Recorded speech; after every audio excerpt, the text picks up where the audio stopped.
جامد يا فوق. اديله يلا يا امام يلا، بس ما تضربش بوشك كتير. ابوس ايدك ارحمني يا قفوش، ارحمني. ارحمك؟ وانت ما رحمتنيش ليه؟ انا عملت لك ايه بس؟ اعمل فيه فينش الواد ركيشي يلا يا افشل.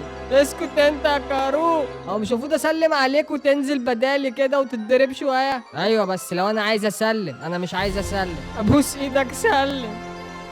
ما هو كده لازم اطلع الطاقة والكبت اللي انا فيه ده. ما هو طلع على وش اهو، هتطلعه ايه اكتر من كده يخرب بيتك؟ لسه. خلاص بقى فوق، ما تزودهاش بقى، الواد وشه ما بقاش نافع. انا يلا تقعدني دكة تقضي على مستقبلي؟ ما انا كان فاضل لي يومين ويتعمل لي تمثال هنا.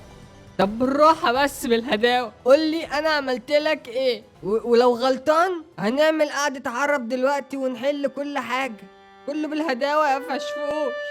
العنف عمره ما كان حل.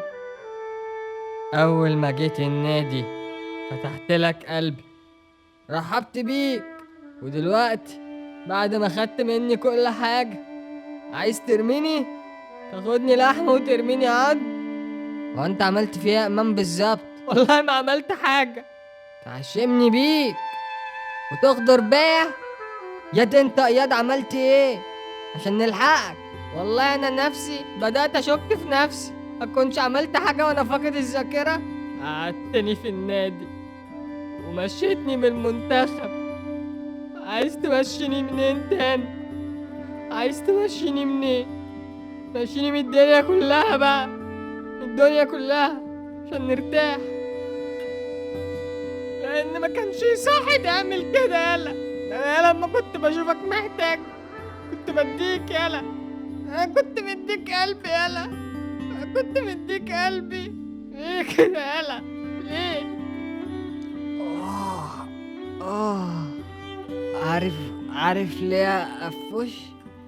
عشان نرقص باليه.